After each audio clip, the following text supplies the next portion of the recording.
ಬೇಕಿತ್ತಾ ಇದು? ನಮ್ಮ ಮಗಳಿಗೆ ನಾವು ಕೊಲಾಟ್ರಲ್ ಸೆಕ್ಯೂರಿಟಿ ಇಟ್ಕೊಂಡು ಸಾಲ ಕೊಡ್ಬೇಕಾಗಿತ್ತಾ? ಆ ಮಗು ಎಷ್ಟು ಹಿಂಸೆ ಅನುಭವಿಸಿರ್ಬೇಕು, ಎಷ್ಟು ನೋವಾಗಿರ್ಬೇಕು. ಅದಕ್ಕೆ ಸ್ವಲ್ಪನಾದ್ರೂ ಮಾನವೀಯತೆ ಬೇಡವೇನೋ ನಿನಗೆ? ಈ ಮಟ್ಟಕ್ಕೆ ಇಳಿಯೋದಾ? ಮಾನವೀಯತೆ ಇದ್ದಿದ್ದಕ್ಕೆ ದುಡ್ಡು ಕೊಡಿಸಿದ್ದು, ಇಲ್ಲಿದ್ರೆ ಅದನ್ನು ಕೊಡದೆ ಕಳಿಸಿರ್ತಿದ್ದೆ. ಅವನು ಯಾವಾಗ ಚೈತ್ರನ ಕದ್ದು ಮದುವಾದ್ನೋ ಆಗಲೇ ಅಂದ್ಕೊಂಡೆ ದೊಡ್ಡ ಗಂಟೆಗೆ ಕೈ ಹಾಕಿದಾನಂತ. ಈಗ ನಿಜ ಆಯ್ತಲ್ಲ. ಏನು ನಿಜ ಆಗಿದ್ದು? ಹಣದ ಆಸೆಗೋಸ್ಕರ ಅಲ್ಲ ಚೈತ್ರನ ಮದುವೆ ಮಾಡ್ಕೊಂಡಿದ್ದು. ಇಷ್ಟಕ್ಕೂ ಇವರಿಬ್ಬರು ಎಂಗೇಜ್ಮೆಂಟ್ ಬಹಳ ಹಿಂದೆನೇ ನಡೆದಿದೆ. ಎಲ್ಲಾನು ದುಡ್ಡಿನಲ್ಲೇ ಅಳಿಬೇಡಿ ಅನಿರುದ್ಧ್. ಹಣದ ಆಸೆಗೋಸ್ಕರ ಚೈತ್ರನ ಮದುವೆ ಮಾಡ್ಕೊಂಡಿದ್ದಿದ್ರೆ ಸಾಲ ಯಾಕೆ ತಗೋತಾ ಇದ್ರು? ಸಾಲಕ್ಕೆ ಅಂತ ಕೊಲಾಟ್ರಲ್ ಸೆಕ್ಯೂರಿಟಿಗೆ ತಮ್ಮ ಮನೇನ ಯಾಕೆ ಕೊಡ್ತಾ ಇದ್ರು? ಅಲ್ಲೇ ಇರೋದು ಸೀಕ್ರೆಟು. ನಾನಿಲ್ಲದೆ ಹೋಗಿದ್ರೆ ಸರಿಯಾಗಿ ಟೋಪಿ ಹಾಕಿರ್ತಿದ್ದ. ನಿಮಗೆ ಸಾಲ ಅಂತ ತಗೊಂಡು ನೀವು ಕೊಟ್ಟಷ್ಟು ದುಡ್ಡನ್ನ ಲಪ್ಟಾಯಿಸಿರ್ತಿದ್ದ. ನಾನು ಯಾವಾಗ ಲಾ ಪಾಯಿಂಟ್ ಹಾಕೋಕೆ ಶುರು ಮಾಡಿದ್ನೋ ಅವನು ಬೇಡ ನನ್ನ ಹತ್ರ ಬೇಯಲ್ಲ ಅನ್ನೋದು ಗೊತ್ತಾಗಿ ಕೊಲಾಟ್ರಲ್ ಸೆಕ್ಯೂರಿಟಿ ಅಂತ ಕೊಟ್ಟು ಸಾಲ ತಗೊಂಡಿದ್ದು. ಭಾರಿ ಗನಂದಾರಿ ಕೆಲಸ ಮಾಡಿದ್ದೀರಾ. ಸ್ವಲ್ಪ ಸುಮ್ಮನೆ ಇರಿ. ದುಷ್ಯಂತ್ ಆ ರೀತಿ ನೆಗೆಟಿವ್ ಆಗಿ ಯೋಚನೆ ಮಾಡೋನಲ್ಲ. ಅವನ ಬಗ್ಗೆ ನಂಗೆ ತುಂಬಾ ಚೆನ್ನಾಗಿ ಗೊತ್ತು. ಸುಮ್ಮನೆ ಅವನ ಮೇಲೆ ಆರೋಪ ಮಾಡಬೇಡಿ. ಮಹಾ ಸ್ವಾಭಿಮಾನಿ ಅವನು. ಆ ರೀತಿ ಅವ್ನು ದುಡ್ಡು ತಗೊಳ್ಳೋದೇ ಆಗಿದ್ರೆ ಅವತ್ತೇ ತಗೊಳ್ತಿದ್ದ. ಅವತ್ತು ಯಾಕೆ ವಾಪಸ್ ಮಾಡ್ದ? ನಾನು ಇದೆಲ್ಲ ಗಿಮಿಕ್ಕು. ಮೊದಲು ದುಡ್ಡು ಬೇಡ ಅಂತ ಜಂಬ ತೋರಿಸೋದು, ವಾಪಸ್ ಕೊಡೋದು, ಆಮೇಲೆ ಮೆಲ್ಲಕ್ಕೆ ಕೈ ಒಡ್ಡೋದು. ಇದೆಲ್ಲ ನಿನಗೆ ಅರ್ಥ ಆಗಲ್ಲ ಬಿಡು. ಪ್ಲೀಸ್, ನನಗೆಲ್ಲ ಅರ್ಥ ಆಗತ್ತೆ. ಆದ್ರೆ ನನಗಂತೂ ಯಾವುದೇ ಗಿಮಿಕ್ ಕಾಣಲಿಲ್ಲ. ನೋಡಿ, ಬೇರೆಯವ್ರ ಕಷ್ಟದಲ್ಲಿದ್ರೆ ಅದನ್ನ ನೋಡಿ ಗೇಲಿ ಮಾಡೋದಲ್ಲ. ನಾವು ಆ ಸ್ಥಾನದಲ್ಲಿ ನಿಂತು ಯೋಚನೆ ಮಾಡಬೇಕು. ಮೊದಲು ನೀವು ಕರೆಕ್ಟ್ ಆಗಿ ಬಿಹೇವ್ ಮಾಡೋದನ್ನ ಕಲ್ತ್ಕೊಳ್ಳಿ. ಜಾನು, ಇಷ್ಟಕ್ಕೂ ಆ ಹಣ ಸಂಪೂರ್ಣವಾಗಿ ಸಂಬಂಧಪಟ್ಟಿರೋದು ಚೈತ್ರಂಗೆ. ಅದನ್ನ ಕಿತ್ಕೊಂಡಿದ್ದೆ ಮಹಾ ಅಪರಾಧ ಅಲ್ಲ ಕಣೋ. ಅವಳ ದುಡ್ಡಿಗೆ ಅವಳಿಂದಾನೇ ಬಡ್ಡಿ ತಗೊಳ್ಳೋದು ಅಂತಂದ್ರೆ ಏನು ಅರ್ಥ? ಮಗ ಅಂತ ತಲೆ ಮೇಲೆ ಕೂರ್ಸ್ಕೊಂಡಿಲ್ಲಮ್ಮ. ಅದಕ್ಕೆ ಈ ಪ್ರಸಾದ ಕೊಡ್ತಾ ಇರೋದು. ದೇವ್ರನ್ನ ಬೇಡಿ ಬೇಡಿ ಹೆತ್ತಿಯಲ್ಲ ಈ ಸುಖ ಅನ್ಬೋಸೋದಕ್ಕೆ. ಬೇಕಿತ್ತ ನಮಗೆ? ಮನೆ ಮಕ್ಕಳು ಕಣ್ಣೀರು ಹಾಕೊಂಡು ಇಲ್ಲಿದ್ದ ಒಂದೊಂದು ಕ್ಷಣ ಬೆಂಕಿ ಮೇಲೆ ಇದ್ದಾಗಿತ್ತು. ಹಣ ಬೇಕು ಅಂತ ಕೇಳುವಾಗ ಜೀವ ಹಿಡಿ ಮಾಡ್ಕೊಂಡು ಕೇಳಿದ್ಲು. ಅದನ್ನೆಲ್ಲ ನೋಡಿದಾಗ ನನ್ನ ಹೊಟ್ಟೆಲ್ ಸಂಕಟ. ಇಂಥ ಸಂದರ್ಭ ನಮ್ಮ ಮಗಳು ಕೊಡ್ಬೇಕಾಗಿತ್ತ ನಾವು? ಇದು ನನ್ನ ದುಡಿಮೆ, ನನ್ನ ಶ್ರಮ, ನನ್ನ ಹಣ. ಹೊಳೆ ನೀರಿಗೆ ದೊಣೆನಾಕಿನಪ್ಪನೇನ? ನನ್ನ ಮಗಳಿಗೆ ನಾನು ದುಡ್ಡು ಕೊಡೋಕೆ ಇವನಪ್ಪಣೆ ಯಾಕೆ? ಇದು ನನ್ನ ದುಡ್ಡು. ತಪ್ಪು ಮಾಡಿದ್ರಿ ಮಾವ ನೀವು. ನಿಮ್ಮ ಮಗ ಹಾರಾಡೋ ತನಕ ಬಿಟ್ಬಿಟ್ಟು ಈಗ ತಪ್ಪು ಮಾಡಿದೆ ಅಂತಂದ್ರೆ ಯಾರು ಒಪ್ತಾರೆ? ನಿಮ್ಮ ದುಡ್ಡನ್ನ ಪ್ರಶ್ನೆ ಮಾಡೋದಕ್ಕೆ ಅನಿರುದ್ಧ್ ಯಾರು? ನಿಮ್ಮ ಮಗಳಿಗೆ ನೀವು ಹಣ ಕೊಡೋದಕ್ಕೆ ಅನಿರುದ್ಧ್ ಅಪ್ಪಣೆ ಬೇಕಾ? ನಿಮ್ಮ ಕಣ್ಣೆದುರುಗಡೆನೆ ಮಗಳು ಅಳಿಯಂಗೆ ಅವಮಾನ ಆಗೋವಾಗ ನೀವ್ಯಾಕೆ ಸುಮ್ಮನೆ ಇದ್ರಿ? ಮಗು, ಈ ಪಾಪಿ ನನ್ನ ಕೈ ಕಟ್ಬಿಟ್ಟಮ್ಮ, ಕೈ ಕಾಲು ಕಟ್ಬಿಟ್ಟ. ದುಷ್ಯಂತನ ಬಾಯಿಂದಾನೆ ಸಾಲ ಕೊಡಿ ಅಂತ ಕೇಳಿಸಿ ನನ್ನ ಇಕ್ಕಟ್ಟಿಗೆ ಸಿಕ್ಕಾಕ್ಸ್ದ. ನಾನ್ ಯಾಕೆ ನನ್ನ ಮಗಳಿಗೆ ಸಾಲ ಅಂತ ಹಣ ಕೊಡ್ಲಿ? ಎಲ್ಲ ಪ್ರೀಪ್ಲಾನ್ ಮಾವ. ಯಾರನ್ನೇ ಆಗ್ಲಿ ಈ ಮಟ್ಟಕ್ಕೆ ಹೊಟ್ಟೆ ಉರಿಸಬಾರ್ದು. ಒಳ್ಳೇದಾಗಲ್ಲ. ಹನಿ, ನೀವು ಮಾಡ್ತಿರೋದು ಸ್ವಲ್ಪನೂ ಸರಿ ಇಲ್ಲ. This is too much. ಮೊದಲು ಕೊಲಾಟ್ರಲ್ ಸೆಕ್ಯೂರಿಟಿ ಪೇಪರ್ನ ಮಾವಂಗ್ ಕೊಡಿ. ಅವ್ರು ತಗೊಂಡೋಗಿ ವಾಪಸ್ ಮಾಡ್ತಾರೆ. ಹೌದು ಕಣೋ ಅನಿ, ಅದನ್ನ ನೀನು ವಾಪಸ್ ಕೊಟ್ಬಿಡು. ನೋಡು, ಚೈತ್ರಂಗೆ ನಾವು ಸಾಲ ಅಂತ ಕೊಡೋಕ್ಕೆ ಸಾಧ್ಯನೇ ಇಲ್ಲ. ನಮಗೆ ಎಲ್ಲ ಮಕ್ಕಳು ಒಂದೇ ಕಣೋ. ಅವ್ರು ಹೆಚ್ಚು ಇವ್ರು ಕಡಿಮೆ ಅಂತ ನಾವು ಯಾವತ್ತೂ ಭೇದ ಮಾಡೋಕ್ಕೆ ಸಾಧ್ಯನೇ ಇಲ್ಲ ಕಣೋ. ನೆವರ್. ಎಲ್ಲಾದರೂ ಉಂಟಾ? ಸಾಲ ಅಂತ ಹಣ ತೊಗೊಂಡಿದ್ದಾನೆ, ಜೊತೆಗೆ ಅಗ್ರಿಮೆಂಟ್ ಬೇರೆ ಮಾಡ್ಕೊಂಡಿದ್ದಾನೆ. ನಾನು ಯಾಕೆ ವಾಪಸ್ ಕೊಡಲಿ? ನಾನು ಯಾಕೆ ಅವನ ಹತ್ರ ಸೋಲ್ಲಿ? ದುಡ್ಡು ವಾಪಸ್ ಕೊಟ್ಟು ಹತ್ರ ತಗೊಂಡು ಹೋಗಲಿ. ಅನಿರುದ್ಧ ಹೇಳಿದ್ ಕೇಳೋ. ಯಾರು ಹೇಳಿದ್ರು ಕೇಳಲ್ಲ. ಈ ಅನಿರುದ್ಧ ಏನು ಮಾಡಿದ್ರು ಅದಕ್ಕೊಂದು ಕಾರಣ ಇರುತ್ತೆ. ಇದು ಅಷ್ಟೇ.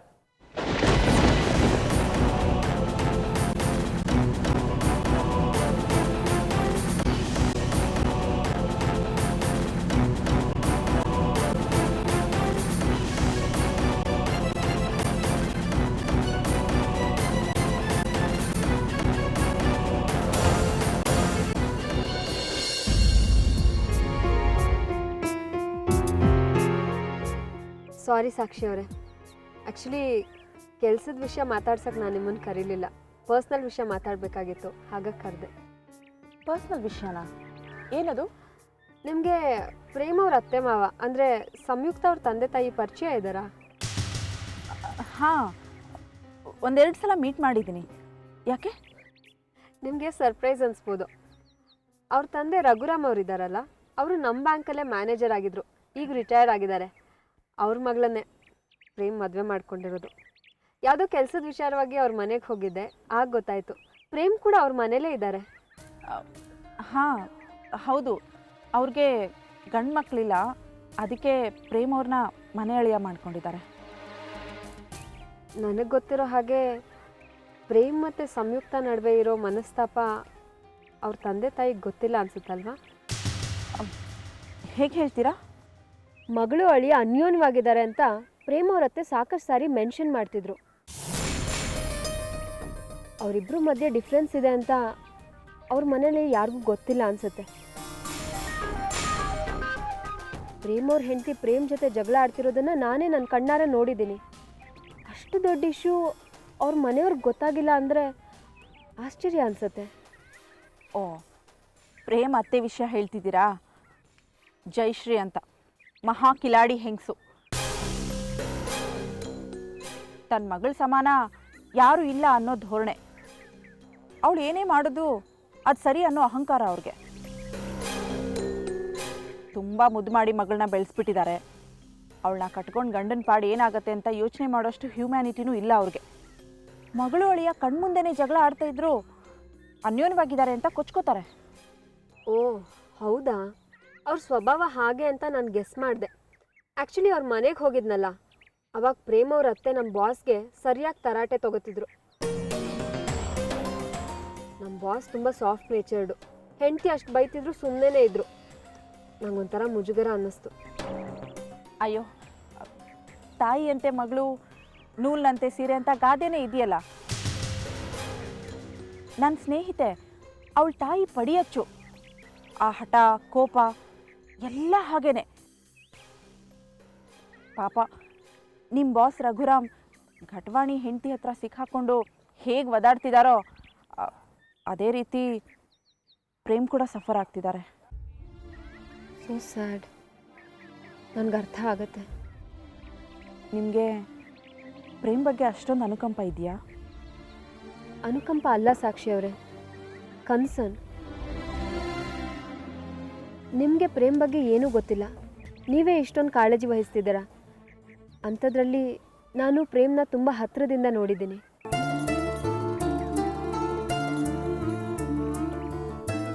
ಮೈತ್ರೇಯವರೇ, ನಿಮ್ಮನ್ನ ಒಂದು ಪ್ರಶ್ನೆ ಕೇಳ, ನೀವು ತಪ್ಪಾಗಿ ತಿಳ್ಕೊಳ್ದೇ ಇದ್ರೆ ಹೇಳಿ. ಒಂದು ವೇಳೆ ಮುಂದೆ ಪ್ರೇಮ್ಗೆ ಡಿವೋರ್ಸ್ ಸಿಕ್ಕು ನೀವು ಅವ್ರನ್ನ ಮದುವೆ ಮಾಡ್ಕೊಳ್ಳೋಕ್ಕೆ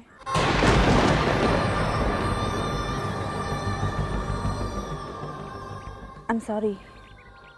ನೀವೆಷ್ಟು ಸ್ಟ್ರೇಟಾಗಿ ಕ್ವೆಶ್ಚನ್ ಕೇಳ್ತೀರ ಅಂತ ನಾನು ಅಂದ್ಕೊಂಡಿರಲಿಲ್ಲ. ನಾನು I am really very sorry. ನಿಮಗೆ ಮುಜುಗರ ಉಂಟು ಮಾಡಬೇಕು ಅಂತಲ್ಲ ಮೈತ್ರೇಯವರೇ. ನಿಮ್ಮ ಮನೆಯಲ್ಲಿ ಮದುವೆ ಪ್ರಪೋಸಲ್ಸ್ ಬರ್ತಾನೆ ಇರುತ್ತೆ. ನಿಮ್ಮ ತಾಯಿ ಕೂಡ ಪ್ರೆಷರ್ ಹಾಕ್ತಾನೆ ಇರ್ತಾರೆ. ನೀವು ಬೇರೆ ಯಾವುದಾದ್ರೂ ಸಂಬಂಧ ಈ ಥರ ಮಾತಾಡಿ ನನ್ನನ್ನು ಕನ್ಫ್ಯೂಸ್ ಮಾಡಬೇಡಿ. ನಾನು ಈಗಿರೋ ಪರಿಸ್ಥಿತಿನಲ್ಲಿ ಮದುವೆ ಬಗ್ಗೆ ಯಾವುದೇ ಫರ್ಮ್ ಡಿಸಿಷನ್ ತೊಗೊಳಕ್ಕಾಗಲ್ಲ.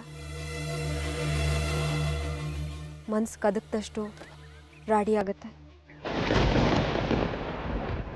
ಹೊರಡೋಣ? ಹಾಂ ಸರಿ.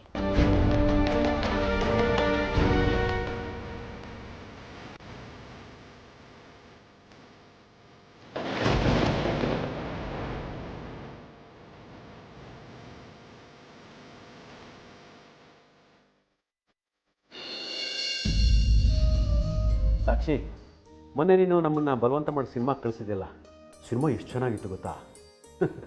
ಪ್ರೇಮ್, ನೀನು ಬರಬೇಕಾಯ್ತಾ ಸಿನಿಮಾಗೆ? ಕಾಲ್ ನಿನಗೋಸ್ಕರ. ಸಾರಿ ಅಂಕಲ್, ಅವತ್ತು ಆಫೀಸಿಂದ ಬಂದಿದ್ದೇ ಲೇಟ್ ಆಗೋಯ್ತು. ರಘುರಾಮ್, ಮೈತ್ರಿ ಮೊಬೈಲ್ ನಂಬರ್ ಇದ್ರು ಕೊಡಿ. ಯಾಕೆ? ಅದೇ ಶ್ರೀಪತಿ ಮಿಶ್ರ ಹೇಳಿದ್ರಲ್ಲ ಒಂದು ಪ್ರಪೋಸಲ್, ಅದ್ರ ವಿಷಯ ಮಾತಾಡೋದಕ್ಕೆ ಅವಳ ಹತ್ರ. ಓ ಅಮ್ಮ, ನೀವೆಲ್ಲ ಆ ವಿಷಯನ ಇಷ್ಟೊಂದು ಸೀರಿಯಸ್ ಆಗಿ ಯಾಕೆ ತೊಗೊಂಡಿದ್ದೀರಾ? ಅಯ್ಯ, ಇದಕ್ಕೆ ಯಾಕೆ ನೀವು ಇಷ್ಟೊಂದು ಇರಿಟೇಟ್ ಆಗಬೇಕು? ಮೇಷ್ಟ್ರು ಒಂದು ಒಳ್ಳೆ ಪ್ರಪೋಸಲ್ ಹೇಳಿದ್ದಾರೆ ಅಂತಂದರೆ ಅದನ್ನು ವಿಚಾರಿಸೋದ್ರೊಳಗೆ ತಪ್ಪೇನಿಲ್ಲ ಅಲ್ವಾ? ನೀವು ನಂಬರ್ ಕೊಡಿ. ಇದರಲ್ಲಿ ಸ್ಟೋರ್ ಆಗಿದೆ ಅಲ್ಲ ನೀವೇ ಮಾಡಿಬಿಡಿ ಒಂದು ಸತಿ. ನಾನು ಮೊನ್ನೆ ನಂಗೆ ಪರಿಚಯ ಆಗಿದೆ. ಏಕಾಏಕಿ ಅವಳ ಜೊತೆ ಮದುವೆ ವಿಷಯ ಮಾತಾಡೋಕ್ಕಾಗತ್ತಾ? ನೀವು ಮೊದಲು ಕ್ಯಾಶುಯಲ್ ಆಗಿ ಮಾತಾಡಿ, ನಾನು ಆಮೇಲೆ ಮುಂದುವರಿಸ್ತೀನಿ. Okay okay. ಪ್ರೇಮ್, ಏನು ನೀವು ಸುಮ್ಮನೆ ಕೂತಿದ್ದೀರಲ್ಲ ಪ್ರೇಮ್? ಇದೆಲ್ಲ ಬೇಡ ಅಂತ ಹೇಳಿ. ಅಷ್ಟಕ್ಕೂ ಈಗ ಏನಾಗ್ತಿದೆ ಸಾಕ್ಷಿ? ಆಂಟಿ ಅಂಕಲು ಮೈತ್ರೇಯಿ ಅವ್ರ ಜೊತೆ ಮಾತಾಡಬೇಕು ಅಂತಿದ್ದಾರೆ ಅಷ್ಟೇ. ಮಾತಾಡಲಿ ಬಿಡಿ. ಸಾಕು ಸುಮ್ಮನಿರ ನೀನು. ನೀನು ಯಾಕೆ ಹೇಗೆ ಆಡ್ತಿದೀಯ ನೀನು? ಶ್ರೀಪತಿ ಮೇಷ್ಟ್ರು ಒಂದು ಪ್ರಪೋಸಲ್ ಹೇಳಿದ್ದಾರೆ ಅಂತಂದರೆ ಅದನ್ನು ನೆಗ್ಲೆಕ್ಟ್ ಮಾಡೋಕ್ಕಾಗತ್ತಾ? ಅವ್ರು ಹರ್ಟ್ ಆಗೋದಿಲ್ವ? ಅವ್ರಿಗೆ ಹಿರಿಯರ ಮಾತಿಗೆ ಬೆಲೆ ಕೊಡೋದಿಲ್ಲ ನಾವು ಅಂತ. ಇಷ್ಟಕ್ಕೂ ನೀನು ದೊಡ್ಡವ್ರ ವಿಷಯಕ್ಕೆ ಬರಬೇಡ, ಸುಮ್ಮನಿರು. ನನಗೆ ಯಾಕೋ ಇದೆಲ್ಲ ಅತಿರೇಕ ಅನ್ನಿಸುತ್ತೆ. ನೀವು ಫೋನ್ ಮಾಡಿ. ಇರಿ ಒಂದು ನಿಮಿಷ.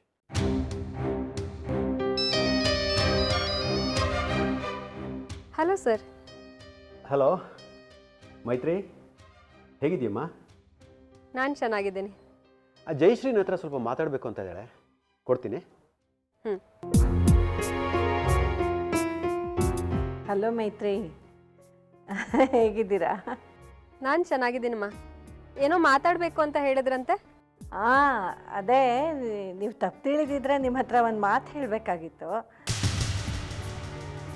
ಅದೇ ನಮ್ಮ ಶ್ರೀಪತಿ ಮೇಷ್ಟ್ರಿದ್ದಾರಲ್ಲ, ಅವ್ರ ಫ್ರೆಂಡ್ ಮಗ ಭಾಸ್ಕರ್ ಅಂತ ಒಬ್ಬರಿದ್ದಾರೆ, ಸಾಫ್ಟ್ವೇರ್ ಇಂಜಿನಿಯರ್ ಆಗಿದ್ದಾರೆ.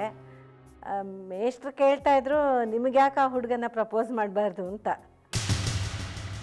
ಮದುವೆ ಪ್ರಪೋಸಲ್ಲ? ಹೌದು, ಸಾರಿ, ನಾನು ಸಡನ್ನಾಗಿ ನಿಮ್ಮ ಹತ್ರ ಈ ಥರ ಮದುವೆ ವಿಷಯ ಮಾತಾಡಿರೋದು ನಿಮಗೆ ಶಾಕ್ ಆಗಿರಬೇಕು.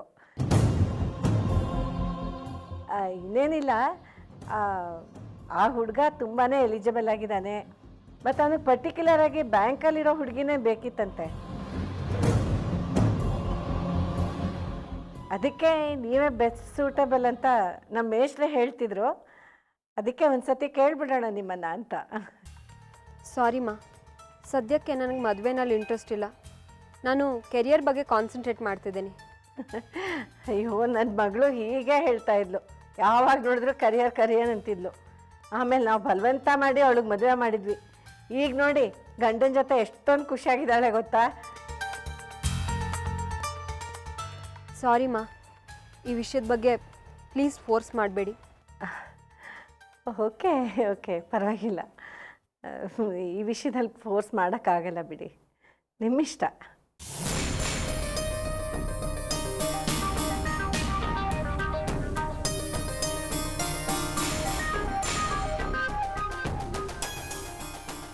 ಏನಂತಪ್ಪ ಜಯಶ್ರೀ? ಮೇಷ್ಟ್ರೆ, ಏನು ಹುಡುಗಿರೋ ಏನಪ್ಪ, ಕರಿಯರ್ ಅಂತ ಒದ್ದಾಡ್ತಾರೆ.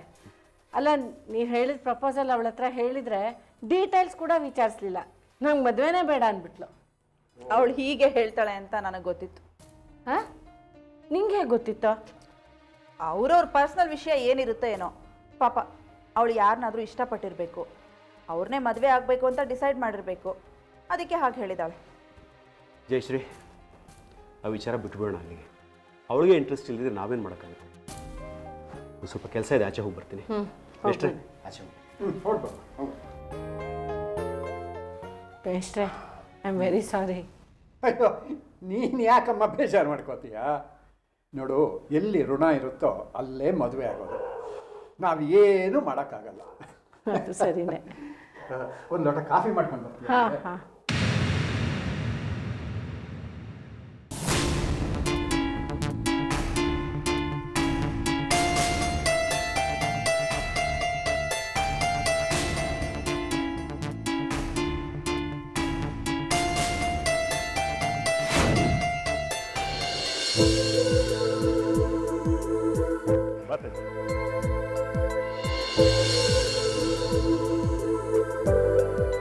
ತಿಜು, ಯಾವ ಸಂಕೋಚನೂ ಇಟ್ಕೋಬೇಡ. ನಿನ್ಗೇನು ಬೇಕೋ ತಗೋ, ಸರಿನಾ?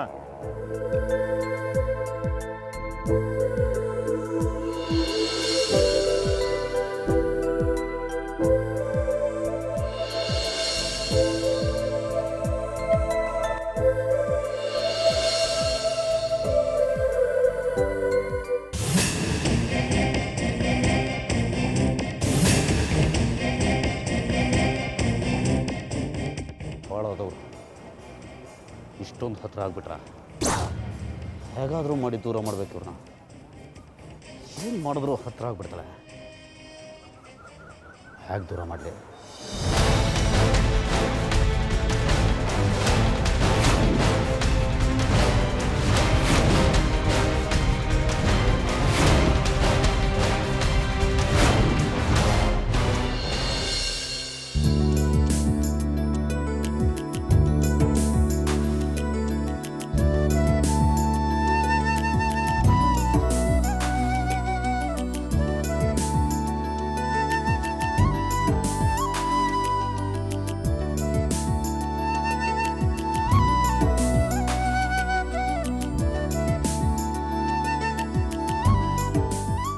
ತೇಜು, ನಿನಗೋಸ್ಕರ ಪಾನಿಪುರಿ ತಂದಿದ್ದೀನಿ ನೋಡು.